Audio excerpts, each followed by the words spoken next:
저는 오늘 전 시어머니와 전 남편 그리고 전 시누이한테 결혼 사기를 당해서 그 얘기를 좀 해보려고 합니다. 먼저 시어머니는요. 남들이 보면 너무나 좋으신 분이신데 저한테는 너무나도 버겁고 힘든 분이셨습니다. 어머님의 진심을 모르는 사람들은 부럽다고들 하고 시누이는 대놓고 자기 엄마 같은 사람 없다고 하더군요. 시어머니 자신도 자신이 대단하신 줄 알아요. 늘 입버릇처럼 하시는 말이 있는데 당신은 뒤끝이 없다고. 그런데요. 이런 사람들이 제일 무서운 거 아세요? 자기 편하자고 앞에서 할 말 다 하고 나중에 하는 말 자긴 뒷말은 안 한다나 뭐라나. 이거 정말 나쁜 것 같아요. 제가 살아보니 그렇더라고요. 차라리 뒤로 욕하라고 했어요. 제가 듣지 않으면 되니까요. 말 그대로 분풀이를 해놓고 뒤끝 없다는 말 지긋지긋했어요. 엄청난 비밀을 감춘 채 두 얼굴로 저를 대하고 있었던 거죠. 저는 시어머니의 전화가 달갑지 않습니다. 왜냐면 하루에 수십 통의 전화가 오기 때문입니다. 그런데 더 웃긴 것은 같이 살고 있었는데도 말이에요.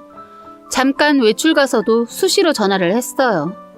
시어머니의 이러한 행동은 다 이유가 있었는데요. 그렇다 해도 이해가 가지 않았어요. 병 같은 행동이 시작된 것은 바람나서 도망간 형님 때문이었다고 해요.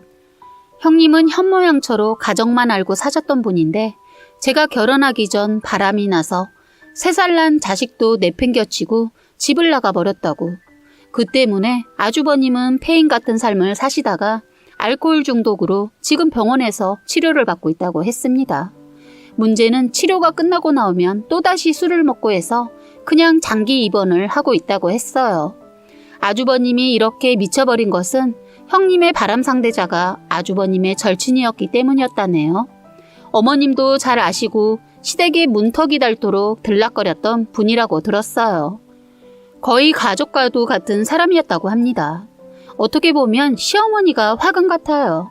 시어머니가 다 큰 아들 친구를 친자식처럼 대하시면서 급한 일이 있거나 사정이 있으면 집에서까지 재우고 심지어 며느리한테 굳이 시키지 않아도 되는 것까지 도시락까지 싸게 하고 빨래까지 해준 적도 있다고 해요.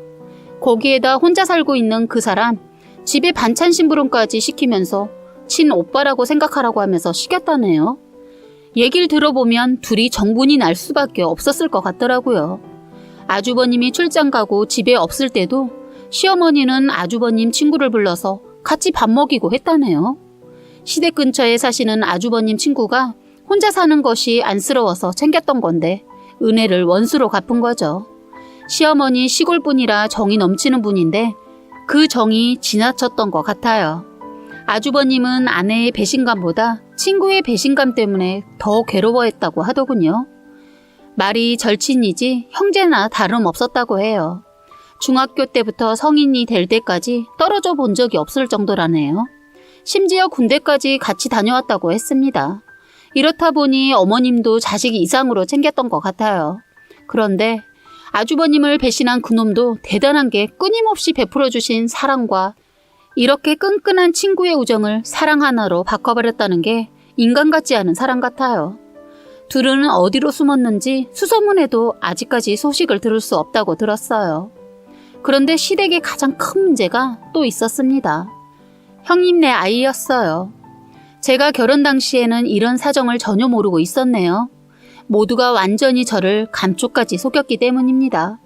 이들은 저에게 결혼 당시 형님 몸이 안 좋아서 꽤 오랫동안 친정에 가서 요양을 해야 한다고만 했어요. 아이가 어리기도 하고 형수 몸이 심각한 상태여서 형도 함께 있어줘야 하기 때문에 결혼식에 참석이 어려울 정도니까 식을 올리고 나중에 찾아뵙는 걸로 하자 했습니다. 조금 아쉬움이 있었지만 건강상의 문제라고 하니 굳이 더 이상 따지고 묻지 않았습니다. 처음엔 저희 결혼을 미룰까도 생각해서 물어보았는데 그렇잖아도 자기 형 때문에 1년을 미뤘는데 더는 못 미룰 것 같다고 하면서 그냥 결혼하자고 하더군요. 솔직히 저도 할 만큼 한 것 같아서 이번엔 그냥 결혼을 했는데 이런 일이 있었던 겁니다. 결혼식 날 사람들이 수군대는 말이 있었는데 며느리가 바람나서 가출을 했다네. 저와 눈이 마주치자 하던 말을 멈추시더라고요. 저는 저희 집을 두고 한 말인지 몰랐네요. 결혼을 해보신 분들은 아시겠지만 정신이 하나도 없어서 아는 사람도 못 알아볼 정도였어요. 그렇게 결혼도 하고 5개월쯤 되었을 때 시누이가 아이만 데리고 집에 오셨어요. 참 저희는 신혼집이 문제가 생겨 시댁에서 6개월 지내야 하는 상황이어서 합가를 하고 있었습니다. 그리고 저는 결혼하고 일을 잠깐 쉬고 싶어서 쉬고 있었어요. 제가 직장을 그만두었다는 소식을 뒤늦게 들은 시누이가 조카를 데리고 다저녁에 친정에 왔어요.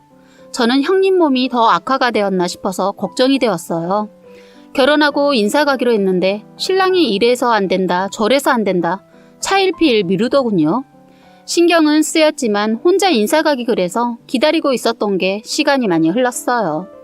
사진으로만 형님과 아주버님을 보았는데 형이 남편과 너무 안 닮아서 물어보니 외탁이라고 하더군요. 그래도 어머님과도 닮지 않아서 친형제 맞아 하고 묻기도 했는데 두 분은 일단 사진으로만 뵈었죠. 그날 조카도 처음 봤어요. 그런데 남편을 많이 닮아서 깜짝 놀랐네요. 처음 만났는데도 저를 잘 따라서 저는 조카라는 세호랑 거실에 있다가 주방으로 갔어요. 그런데 안방에서 큰 소리가 나더니 뜬금없이 시누이 어머니한테 하는 말이 더는 세호 못 데리고 있겠어. 내가 일 다니면서 내 아들 생기는 것도 힘든데 세호까지 힘들어. 그냥 엄마가 보던가 아니면 이제 사실대로 얘기해서 쉬고 있는 올케한테 보라고 해. 하는 겁니다. 시누이 시어머니와 잠깐 따로 할 말 있다고 들어가시더니 시누이가 화가 났는지 어찌나 큰 소리로 말을 하던지 그냥 듣게 되었네요. 너 입 조심해. 아직 아무 말도 못했으니까. 쟤네들 아직 혼인신고도 안 하고 살고 있는데 어떻게 말을 하냐? 하더군요. 둘의 대화를 들으면 들을수록 이상했습니다. 저는 주방에 있었지만 제 귀가 방문에 붙을 정도로 조카를 조용히 시키고 최대한 귀를 기울여 봤어요. 흥분한 시누이는 자기 남편, 즉 고모부님 눈치 보여서 조카를 더 이상 못 봐준다는 말이었고 시어머니는 저희가 혼인신고하면 그때 조카를 저희 쪽으로 데려오자고 하는 겁니다. 저는 순간 그 말을 듣고 제가 잘못 들었나 싶었습니다. 저는 자리에서 벌떡 일어나 안방으로 가서 방문을 벌컥하고 열었습니다. 시어머니 놀라서 어쩔 줄 몰라 하면서 저한테 너 혹시 들었니? 저 들으라고 한 소리 아니었어요? 그렇게 크게 말을 하는데 귀머거리가 아닌 이상 다 듣죠. 도대체 무슨 말씀이세요? 시어머니는 아니라고 하면서 저를 안방 밖으로 내밀었고 시누이는 이때다 싶었는지 잘 됐네. 들었다고 하니까 말할게. 세호를 이제는 올케가 키워줘야겠어. 무슨 소리세요? 말 그대로야. 내가 키우고 있었고 이제 힘들어서 못하니까 이 집 자손 이 집에서 거두라는 거지. 그걸 왜 저희가 해요? 형님네 계시는데. 뭐 형님이 건강이 더 심해져서 아주버님이 힘드셔서 그런다면 잠깐은 봐줄 수 있어요. 하지만 저희가 혼인신고를 하면 데려온다고 한 거 무슨 말이에요? 하자 아무도 말을 하지 않았어요. 서로 눈치를 보더니 시누이 모르겠다고 하면서 엄마한테 물어보라고 하면서 조카를 두고 가버렸습니다. 시어머니는 한참 후 자신이 미친년이었다고 하면서 그동안 있었던 일을 하나도 빠짐없이 설명해 줬어요. 그래서 조카를 시누이가 저 모르게 키우고 있을 수밖에 없었던 사실도 말입니다. 그런데 조카를 저희가 키우기로 하자고 한 것이 다름 아닌 신랑이었다는 겁니다. 왜 그래야 하는지 이해가 가지 않았어요. 기가 막히기도 하고 완전 사기 결혼한 것 같아 그 순간 돌아버리겠더라고요. 저는 바로 신랑한테 전화해서 당장 집으로 오라고 했습니다. 누나한테 전화를 받았는지 벌써 집으로 오고 있다고 하더군요. 저를 속이기 위해 시어머니 시누이 하나가 되어 혼인신고 할 날만 기다리고 있었다는 게 너무 화가 났어요. 그런데 지금 생각해보면 신랑은 혼인신고를 미뤘었는데 그 이유를 나중에 알게 되었고 시어머니는 제가 혼인신고하면 빼도 박도 못한다고 생각한 것 같아요. 신랑은 회사 거리가 좀 있어서 오래 걸릴 줄 알았는데 얼마나 밟고 왔는지 금방 왔더군요. 신랑은 집에 들어서자마자 저에게 자초지종부터 들어보라고 하더군요. 저는 다 필요 없고 그냥 끝내자고 했어요. 이대로 그냥 친정에 가버릴 수도 있었는데 신랑 입으로 직접 듣고 확인하고 싶었어요.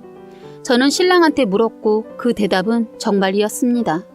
저는 바로 가방 하나 들고 나오면서 말했어요.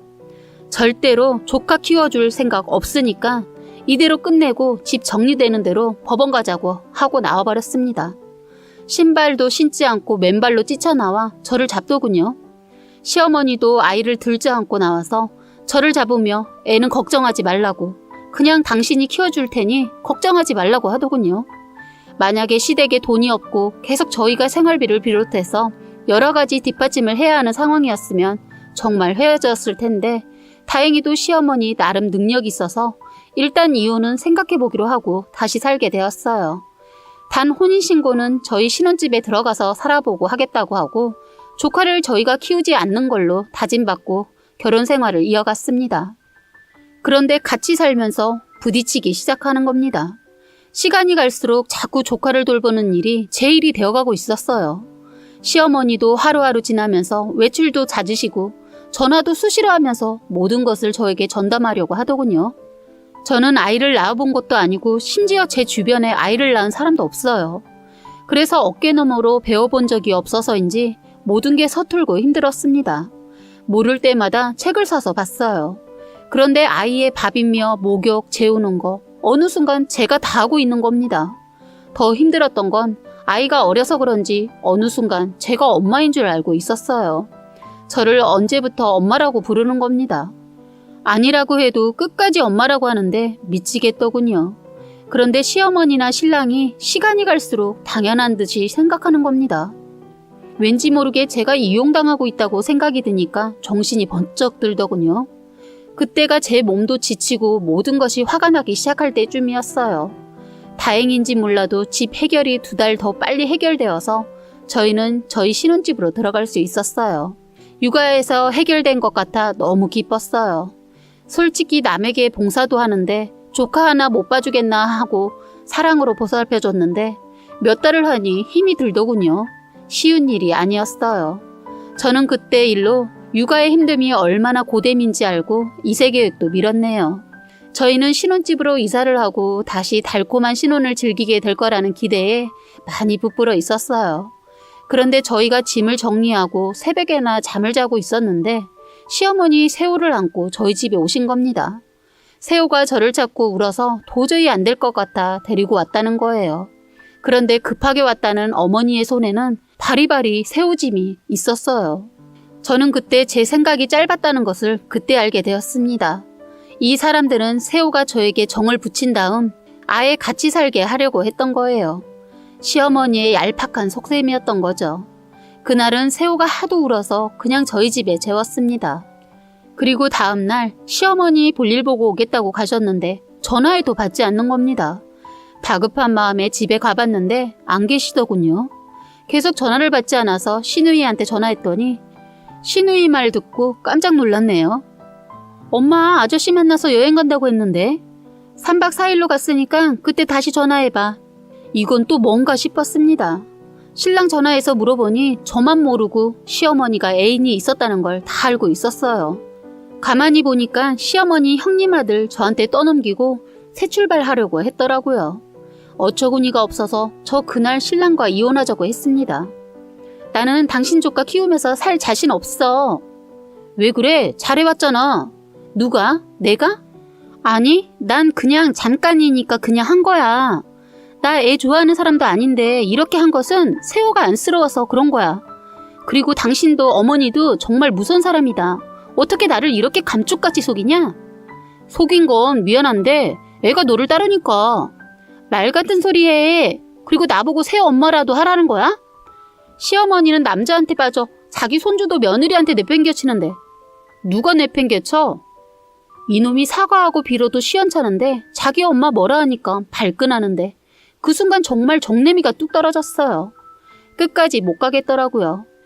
그런데 그 순간 세호가 저한테 엄마라고 부르면서 과자를 달라고 했는데 제가 화가 나 있는 상태라 저도 모르게 밥 먹었으니까 이제 자! 하고 소리를 질렀네요. 순간 신랑놈 눈이 돌아가더니 세호를 안고 얘기도 중 방으로 들어가 버리더군요. 내가 심했나 싶었지만 세호를 바라보는 남편의 눈빛이 이상했어요. 어쨌든 저도 화가 난 상태라 그냥 무작정 나왔다가 친구를 만나 이런저런 얘기를 했어요. 친구 말이 한번 유전자 검사를 해보라고 이상하다고 하는데 저도 모르게 온몸에 소름이 돋았어요. 설마 형님이랑 시동생이랑 그랬겠어? 하면서 말은 했지만 자꾸 의심이 가는 거예요. 왜 자기 조카한테 왜 이렇게 집착하는지. 저는 유전자 검사 결과가 나올 때까지 아무 일 없다는 듯이 조용히 지냈습니다. 설마 하고 아니겠지 하면서 기다리는데 피가 말리더군요. 그런데 결과는 그동안 살아온 시간이 너무 억울하고 분해서 미쳐버릴 것 같은 엄청난 사실을 알게 되었는데요. 알고 보니 아니기를 바랬던 세호는 신랑의 아들이었던 겁니다. 그런데 더 기가 막혔던 건 아주버님이란 사람은 없던 인물인 겁니다. 그 여자가 신랑의 여자였던 거예요. 저는 충격 그 자체였어요. 저는 이 모든 걸 친정에 알리고 시어머니를 저희 집에 불렀습니다. 시어머니는 연애하는 걸 제가 안 순간부터 아예 세호는 저희 집에 맡겨두고 돌아다녔던지라 저희 부모님 보고 깜짝 놀라더군요. 그런데 저희 집에 친정 식구들이 다 같이 모여있는 것을 보고 시어머니 표정이 바뀌더니 세호 데려간다고 하더군요. 시어머니 세호를 챙겨 나가려다 당신 아들이 보이지 않자 묻더군요. 안방에 가보시라고 했더니 들어서자마자 방바닥에 덥석 주저앉았어요. 친정 아버지와 오빠가 손을 봐줬거든요. 얼굴은 피가 줄줄 흐르고 완전 사람꼴이 아니었어요. 자기가 지은 죄가 있어서 맞고 있더군요. 저도 엄마도 말리지 않았습니다. 솔직히 제가 남편을 때렸다면 더한 짓도 할 것 같았어요. 시어머니 남편을 보자마자 오히려 적반하장으로 니들이 깡패야? 그리고 이혼이 죄야? 어떻게 사람을 이 꼴로 만들어놔? 아버지가 듣고 있다가 말 잘했네. 누가 이혼이 죄여서 이렇게 했겠어? 왜 속여? 속이길. 당신도 저놈도 떳떳하지 못하니까 새끼까지 있으면서 속인 거 아니야? 나도 요즘 사람들 이혼하는 거 뭐라고 안 해. 당신 말대로 이혼이 죄는 아니니까. 부부가 살다가 못 살면 이혼할 수도 있지. 누가 그런 걸 가지고 내가 이러냐고. 왜 속이냐고. 그리고 맞을 짓 했으니까 때린 겁니다. 니들 다 콩밥 먹을 줄 알아. 내가 가만히 있을 줄 알아? 똥낀 놈이 성낸다고 선방은 아드님이 시작했다는 거 알아야 할 거요. 그리고 법으로 하든 난 하나도 안 무서우니까 저놈 데리고 이 집에서 나가라고. 하자 갑자기 잠에서 깬 세호가 엄마하고 저를 찾았어요. 시어머니 세호를 보더니 그때서야 무슨 꿍꿍인지 잘못했다고 비는 겁니다. 저희 아버지가 당장 저애 데리고 나가라고 버럭 지르자 시어머니 저희 부모님 바지끄댕이 잡고 빌었지만 용서가 안 됐어요. 저희는 법적인 절차 밟고 완전 신랑놈 빈털터리 만들고 사기죄로 처벌도 받았어요. 그런데 너무 가슴이 아픈 게 세호가 자꾸 아른거려요. 정이란 게 이렇게 무서운 건가 봅니다. 데리고 있으면서 보살필 땐 너무 힘들어서 빨리 이 상황을 끝내고 싶었는데 자꾸 한청이 엄마라고 부르는 소리가 들리고 보고 싶기도 하네요. 저 어쩌면 좋을까요? 사연은 여기까지였고요. 구독과 좋아요, 알림 설정 부탁드리겠습니다.